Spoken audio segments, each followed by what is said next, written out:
Right now, let's just go straight to the other speaker, and it's none other than Pradyot Bikram Manikya Deb Burman. Well, Pradyot Bikram Manikya Deb Burman, also known as P.B.K Manikya, is the head of the Royal House of Tripura. He was born and brought up in Delhi, India, and is the current General Secretary of the Tripura Pradesh Congress and also the editor of TNT-The Northeast Today magazine. Ladies and gentlemen, please help me welcome the chairman of the Royal Heritage Hotel, the member of the All India Congress, the chairman and editor of the Northeast Today magazine, the advisor to the Northeast Students Committee in New Delhi, the advisor to the Northeast Regional Development Association, the chairman of the Royal Tripura Foundation, and the member governing council, Tripura Central University. Presenting to you, Mr. Pradyot Bikram Manikya Deb Burman. Thank you. The biggest problem, I'm going to speak on a subject called politics here, which is probably not the most interesting after a lovely performance of jazz. But first thing for starters, maybe I'm out of place in TEDx because I guess a politician, a journalist, is not someone you would like to hear these days. That's why you don't see me with a Robocop. Maybe I'm out of date, so I'm using this mic. Let me tell you something about myself before I go on and speak on a subject which I've been asked to speak about. I am from Shillong, in a way because I studied in Shillong all my life. And maybe I consider Shillong my first home in a lot of ways than Tripura, because most of my friends are from here. I see quite a few of them in the crowd. Politics is something which is not many youth today take up as a career. And the subject is good governance, clarity. I'm supposed to speak on why youngsters should also accept politics as a career, maybe become more political conscious. I got into politics by default. I still remember it was 1996, if I'm not mistaken. It was 25th of February, and I know that because Ajax was playing Inter Milan in Champions League. It was 1:30 in the morning, and there was a knock on the door. My chowkidar, I stay in Tripura Castle, he'd come and he said, there are some armed gunmen outside my house and they want to enter the place. Now this is Shillong in 1996-97. Was not the most peaceful time. So we were worried, but we allowed the gate to be open because they also could have been cops.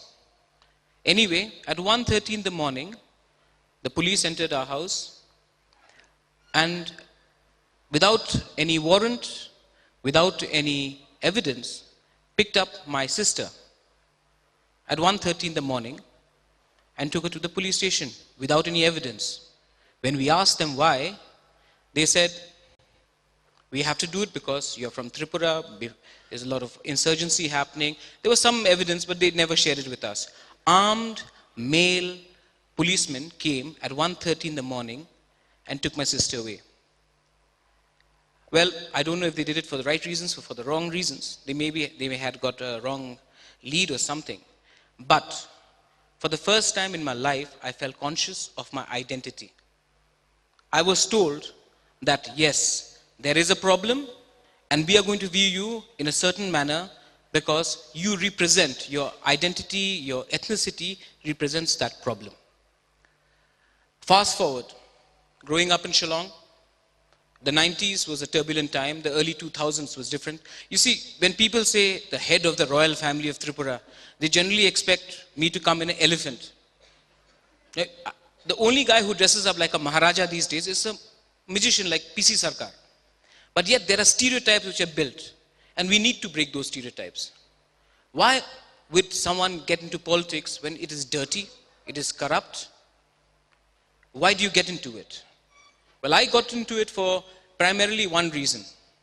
Tripura faces immediate problems of unemployment, of lack of development, of illegal migration from Bangladesh.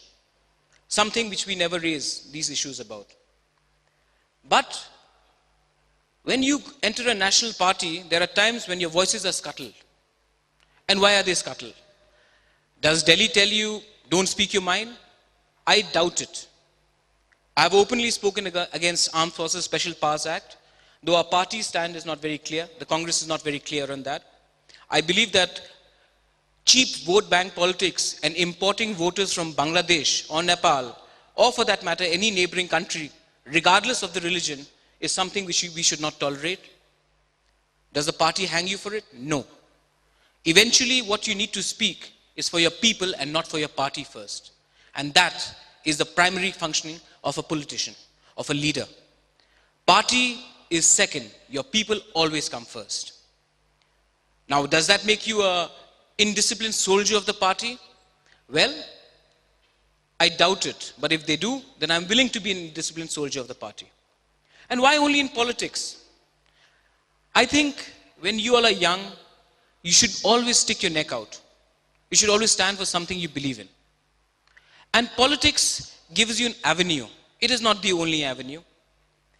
I know for a fact that Northeast has plentiful of problems. Do we address it? No, we say we will address it every 5 years when we vote. Our biggest problem is that we give a free hand to a political leader for 5 years, and the only time we have to bring them down is during elections. I think this is a faulty mechanism in the first place. And that happens because we don't engage, we don't ask the right questions. We expect some NGO to ask some questions, but as individuals, we keep silent about it. And this happens even in an educated society like what we say in Shillong. Forget Kohima, forget Itanagar, forget Tripura, Agartala, forget Imphal. It happens in Shillong. We don't engage. You know, I was hearing some of our leaders and speakers here, and they were saying about how to control debris in space. Very interesting subject. But what about controlling the filth right outside State Central Library? We don't ask these questions. And these are fundamental problems of our political system here today. And the youth are so disenchanted or are so moved away from this actual reality, we don't realize that this affects us as well. You know, there's a saying, and I've repeated myself a lot of times saying, if good people are not willing to enter politics, we should stop complaining about bad people ruling us. While we celebrate democracy, it is fine to celebrate democracy, but democracy is just not voting. It is also about understanding the fundamentals of a system. I go to Delhi, and sometimes they say, oh, you're from Northeast. Tell me, tell me, how far is Bhutan? They don't know that Bhutan is not a part of India. Some other time they say, oh, in Shillong, in Police Bazaar, will a tiger cross the road? This is the level of ignorance. Seriously. A lot of times they say, Shillong, Ceylon, Sri Lanka. Right? Now I can understand this ignorance if this was in 1975, 1985, 1995. For heaven's sake, this is 2014. We have Wikipedia. Right? It's not that they don't know about it. A lot of them just don't care enough about it. Now, is it for us? Yes, it is for us to meet halfway.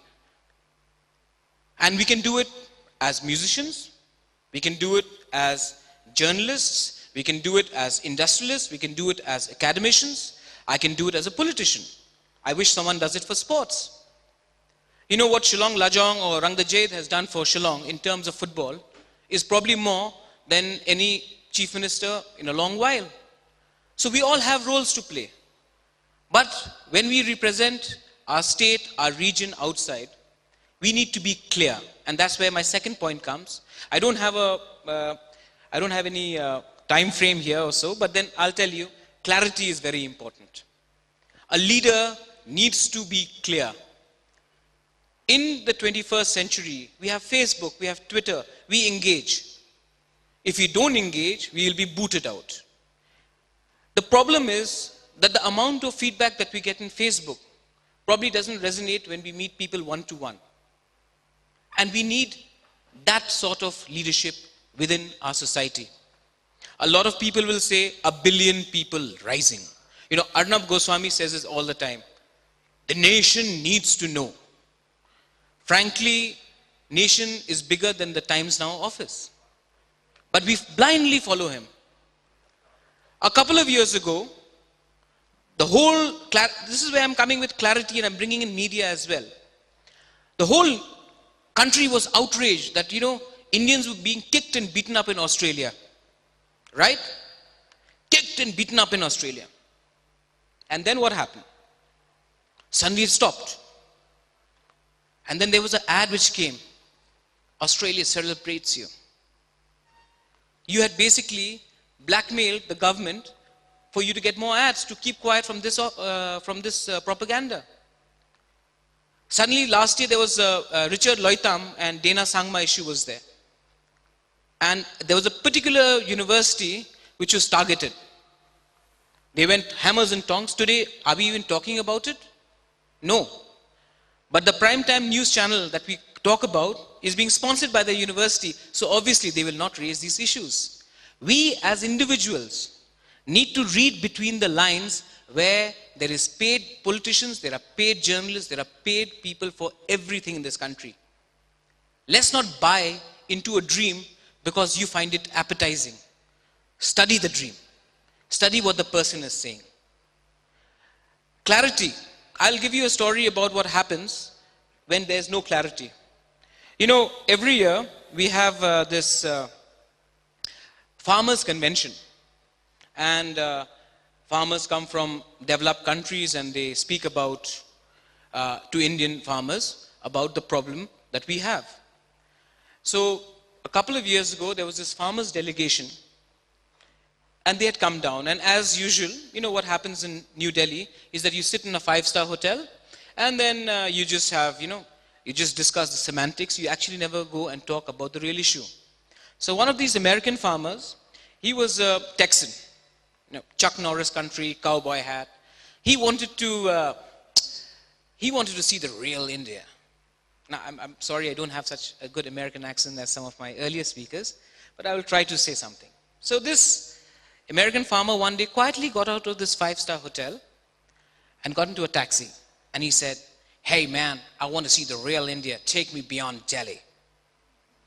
Chalo. So taxi driver said, "Meter on. Chalo." Went. They took him beyond Gurgaon, Brijwasan, slightly to the rural part of Haryana. And there he met this Indian farmer. So this American farmer, he went up and said, hey friend, how big is your farm?" So this Indian farmer was a proud son of soil from Gurgaon, Haryana ka tha bhai. He said, "Oh Sarji, you see that road on this side?" He said, "Yes." "And you see that river this side?" He said, "Yes." "Everything in between is my land."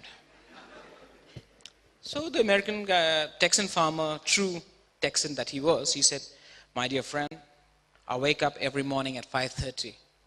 I get into my tractor, and by the time I'm in my eastern part of my farm, it's 9:30. I have my breakfast, I have my grits, I have my bacon, the hash browns, and then I get into my tractor again. And by the time I reach the northern end, it is 1:30. It's time for lunch. So I have a bit of my meal, my corpse lob, and then I get to my tractor again. And by the time I reach the southern end of my farm, it's 5:30. So I have a bit of my coffee, I say hi to my workers, and I get to my tractor again, and by the time I reach home, it's 8:30 at night. So the Indian farmer looked at him and said, I know. I had a tractor like that once. Clarity for him, but this is the truth. This is the irony here. Two people talking in two different languages, and this happens in this region all the time. While we are talking about having bowling alleys, we are not talking about covering up the sewage right outside your house. We are not talking about the immediate challenges that we need to face. And that is something which will never go. So as a leader, as a politician, as a journalist, there are three things which I personally stand for. And the most important thing is clarity. The moment we are clear in what we have to do, you may not agree with what I say, but at least you know where I stand and what I stand for. Therefore, for young people, you should ask more debates. If you have a local MLA or an MDC election, you tell them, okay, you are the 3 leaders who are contesting. In my constituency, I want an open public debate. America does it, and not everything the West does is bad. There are a lot of pluses we can learn. There's a lot of things they can learn from us. There's a lot of things we can learn from them. Have an open debate. Have a 15-point charter where they say what they want to. And you can ask them questions yourself. Elections, politics should not be based purely on emotions. It should also be on factual realities. We live in a multi-ethnic society. And today, it is very easy to make one fight against another without actually getting into the root of the problem. Whether it is in-line permit, whether it is migration, whether it is lack of jobs, connectivity, there is unemployment, lack of entrepreneurship. You all are the people who need to engage. Every country has a cycle every 50 to 100 years. And this is India's time. The youth population in this country is the highest ever. And instead of asking questions like, oh, politics is so dirty, yeah. That's what I hear all the time.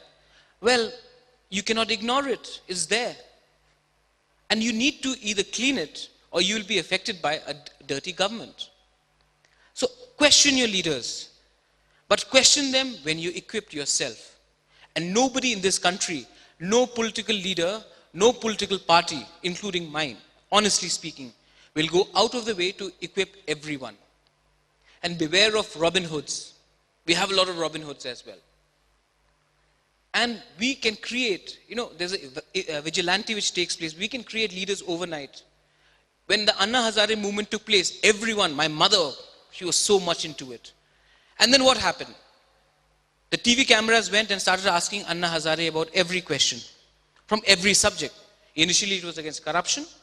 Then it went into Sachin Tendulkar's footwork. Then it went to India's economy. And then it went on into something else. And the original agenda was taken away. And poor Anna, he said, हाँ सचिन को incoming delivery right hand से खेलने चाहिए. But poor guy, he spoke.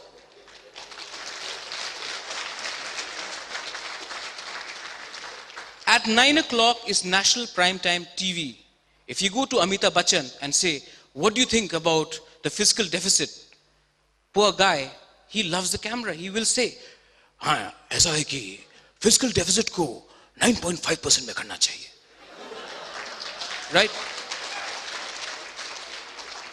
And then I shall speak. He is taking away your valuable time. Ask that to the finance minister of India. Ask that to the RBI governor. And say, what are you going to do about it tomorrow, day after? That is the way for us to go ahead. Let's not confuse entertainment with infotainment with information. Today, information is power. And the only reason in this country politics is lagging behind is because there's not enough information about politics, politicians, or political parties. Bring political parties under RTI. Let us know where the funding comes from. Ask these questions. I am telling you, this country will be ahead of any other country if you can clean up these details. They may look small to you today, but you actually have the power to change it. And the only power that you have to change it is through your own power of mind, not the vote. Your mind is the biggest thing every fake or corrupt leader fears from. If you unite yourself as an individual, as a community, and be a proud Khasi, be a proud Naga, be a proud Tripuri, be a proud Bengali, be a proud Indian, but don't take away that pride by fighting against someone else. In diversity, this country lies, and that is what my message is. That is what clarity is, that is what vision is, and that's where politics of India should head tomorrow. Belaino Hambai, Khublai Shibon. Thank you.